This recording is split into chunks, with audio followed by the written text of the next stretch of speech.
The Cruel Princess. Chapter 1. The Young Prince.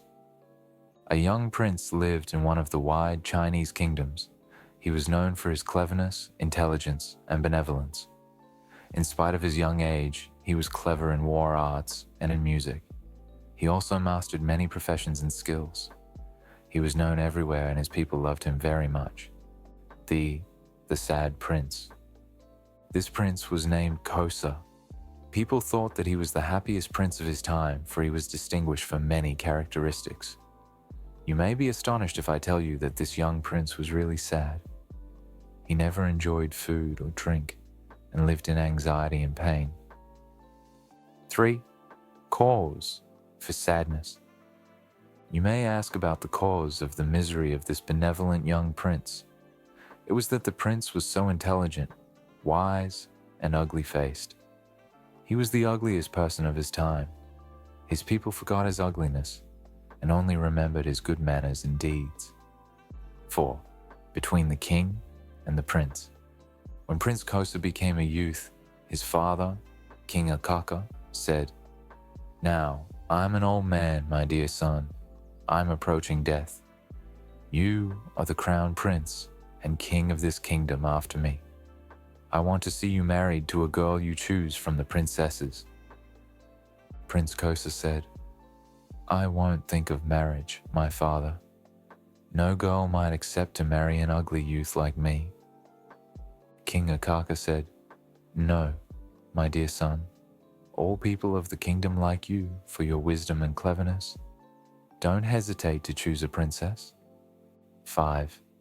The Gold Statue. Each of them did his best to convince the other.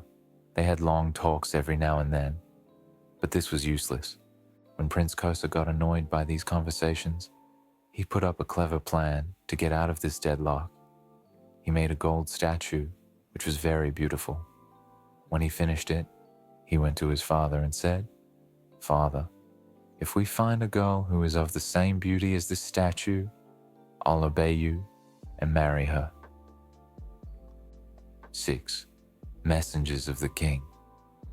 When King Akaka saw the charming beauty of the statue, he despaired of getting his son married. He was sure that no girl in the whole world could have beauty as the statue. In spite of this, he sent messengers to go around the world in search of a girl that looked like the gold statue. 7. Princess of Mada. Days, weeks, months, and years passed while the messengers were traveling around the world. When the messengers were in the Mada kingdom, they knew that its king had 8 daughters. Princess Bebefati was the older of them and the most beautiful girl of her time. In addition to this, she was the same as the statue. When the messengers made sure of this news, they went to the king of Mada, told him of the wish of King Akaka, and asked the hand of Princess Bebefati to their great Prince Kosa, son of King Akaka. 8. King of Mada. When the king of Mada heard this, he became very happy with his affinity with King Akaka, who was well known all over the world. He told the messengers that he accepted this affinity. 9. An old habit. When the messengers returned to their king, they told him that they succeeded in their mission. The king was very happy, while Prince Kosa was sad and scared. He said to his father, "What a pity. You'll cause this princess and me great pains. She would be disgusted to see me. When she sees my ugly face, she won't be able to live with me at all." The king said, "I thought it out, and I had a good solution to save you from this deadlock. An old habit of our family was that the bride won't look at the face of her groom for a whole year after the marriage contract. We'll stick to this habit, and you'll meet your bride in a dark room for a whole year." Prince Kosa said, "After that, the princess would see me, and she would be disgusted to see my ugly face." King Akaka replied, "No, don't worry about this. This will happen after she was accustomed to your fine speech, good manners, and wisdom. This will make you handsome in her eyes." 10. The Wedding Party. The prince was not satisfied by his father's words, but he couldn't disobey him. The king insisted that he should travel to the kingdom of Mada to come back with the bride. The king came back with the bride in a great caravan. A marvelous wedding party was held in a dark hall, according to the orders of the king. Princess Bebafeti was astonished to see this. She knew that the royal family traditions say that she couldn't see her groom's face except after a year passed. Prince Kosa used to visit his bride every night in a dark room. The bride loved her husband very much. She admired his wide knowledge, peaceful behavior, and his music. She was so happy, even if she didn't see his face. The prince spent hours playing the affecting melodies on his guitar and telling her stories that made her so happy. She said to herself, "I think my husband is the most handsome man in this world. He is kind-hearted and wise." After 2 months, her desire to see her husband increased. She passed no time thinking on it, and she talked to him at once. He was scared and replied, "These are the habits and traditions of our family. Please be patient. Months will pass quickly." 11. The Prince's Caravan. The princess couldn't be patient anymore. She bribed some of her servants to help her to achieve her wish. One day, a servant told the princess that the prince's caravan would pass by the palace after several minutes. The servant took the princess to the highest floor of the palace, where they waited behind a window that overlooked the road. The princess saw the caravan coming.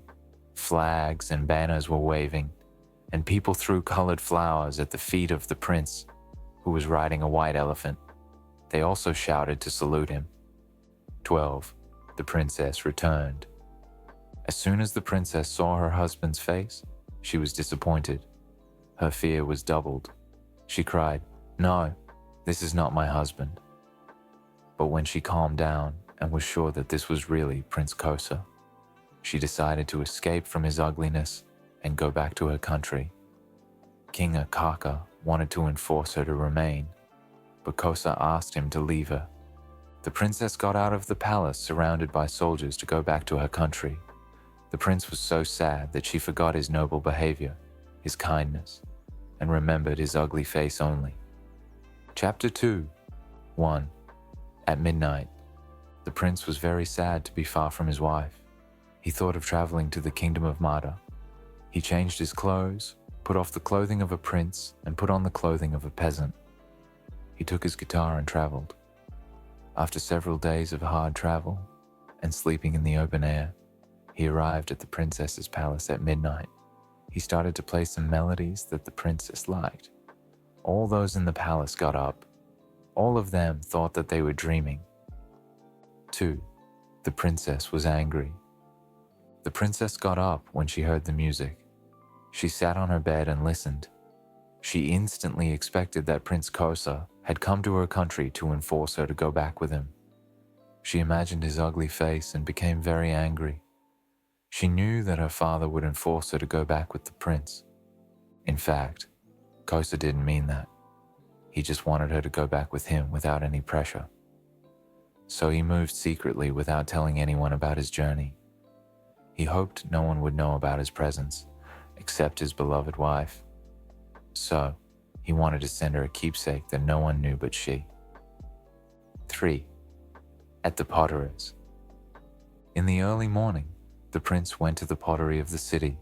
He said, "I mastered the royal art of pottery.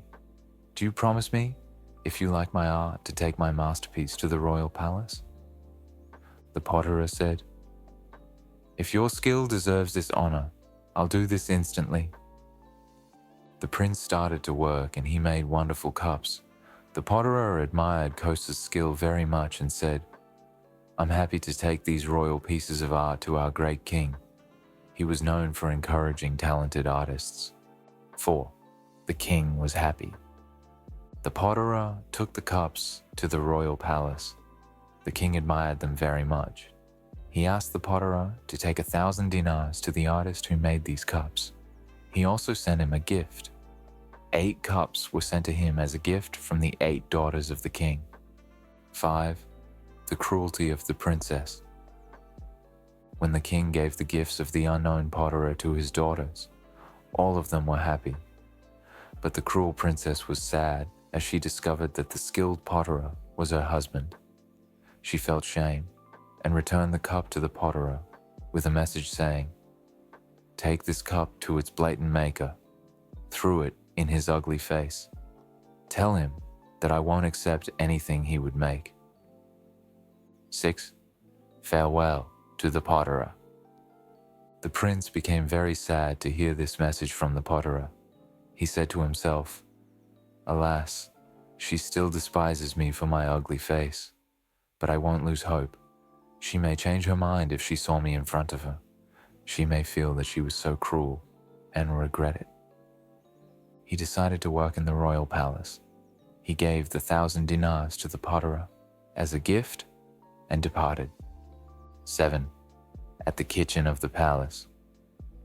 The prince noticed that the chief cook of the palace was looking for a boy to help him. When Kosa asked the chief cook to employ him, the chief cook said, "Yes, if you pass the examination." The chief cook was greatly astonished when he noticed that this newcomer was skilled. He took the dish made by Kosa to the king. The king said, "This is the most delicious food I have eaten in my life. Who cooked it?" The chief cook told him the story of his new clever and talented assistant. The king ordered 1,000 dinars as a gift for this assistant. He also ordered that this youth would cook food for him and his 8 daughters every day. 8. The princess was arrogant. When the prince heard about what happened, he was very happy and gave the dinars to the chief cook.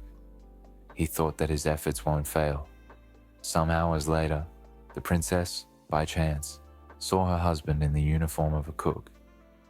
He was so tired carrying dishes and cooking many others. He had a long day of work. She pretended not to know him. She said in arrogance, "Don't send me any food. I won't eat a food you cooked. You have to recommend others to bring me my food." Her sisters were angry about this arrogance. They said, "You were unjust to this cook. You insulted him for nothing. This is instead of thanking him for his rare skill." The cruel princess didn't listen to her sisters and refused to say that she was wrong. She insisted not to eat from his delicious food. 9. Despair. At that time, the miserable prince realized that his efforts are useless.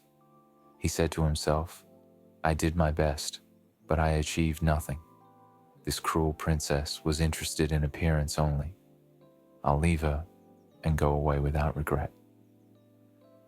Chapter 3. 1. The 7 Kings. Prince Kosa decided to go back to his country. When he was about to leave the palace, he noticed some noise here and there. All those he saw were confused. When he asked his colleagues, he knew that King of Mada was so sad because 7 neighboring kings would wage war against him. Each of them heard about the peerless beauty of Princess Bebafati and hopes to marry her. The king was in confusion that he couldn't stop this attack if happened. The king said to himself, "If my daughter remained with her husband Prince Kosa, we would have avoided such a dilemma." 2. Advice of wise men. The king saw that regret was useless. He called for his advisors and told them about the dilemma. All of them said that Princess Bebahafati became a source of danger when she escaped from her husband's palace. She must be punished for this. Her body is to be cut into 7 equal pieces. Each piece is to be given to one of the 7 kings. This was the only solution to save the country from a devastating war.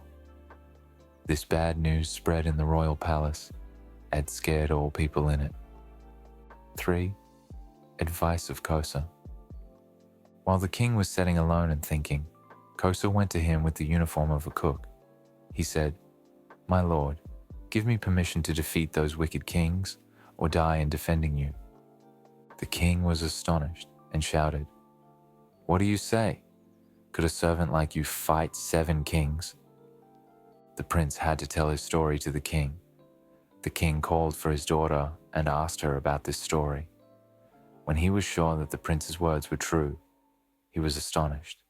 He shouted at her in anger, "What a shame! You insulted that who did you good." He dismissed her out of his hall. The king asked Prince Kosa to forgive this insult. The prince forgave. 4. At the battlefield. Prince Kosa hurried, leading a big army to face the invaders. When he faced the enemies, he shouted, "We needn't shed bold. I'll face your 7 leaders. That who can take me in captive or kill me, he'll get the princess. Those I kill or take in captive save their armies that would return without a war." The 7 kings accepted this challenge. By midday, Kosa could get all of them in captive. Their armies retreated. 5. A happy solution. The prince said to King of Mada, "These are the humiliated captives. Do whatever you want." The king replied, "No, these are your submissive captives. Do whatever you want. You are the sole reason of this great victory." Prince Kosa said, "Princess Bebafati had 7 sisters. Would you accept, my lord, that each of these 7 kings would marry one of the princesses?" This happy solution was accepted by all who heard it. King of Mada and the 7 kings accepted it. The people of Mada celebrated this victory. The weddings were held with great joy. 6. The princess regretted. The cruel princess sat alone in her room. She regretted her cruelty to this great brave man. She felt that she was so cruel and aggressive. She saw Kosa's superiority over other men, his good characteristics and kind behavior. But she said to herself, "I don't think that he would forgive my cruelty and silliness." 7. The prince forgave. Princess Bebafati was very happy to hear that Prince Kosa invited her to meet him. She hurried to him and sat in front of his feet. She said, "I'll be your obedient servant for life, if you forgive me." The prince let her stand up and whispered, "Do you accept to go back with me in spite of my ugly face?" The princess looked at him carefully and wondered. Now she cannot see any ugliness. She said, "You changed a lot. Now, you are the most handsome man in the world." Happy end. In fact, Prince Kosa didn't change, but his good characteristics and kind behavior gave him a special beauty and a magic appearance. No wonder he is now liked by all those who saw his great deeds.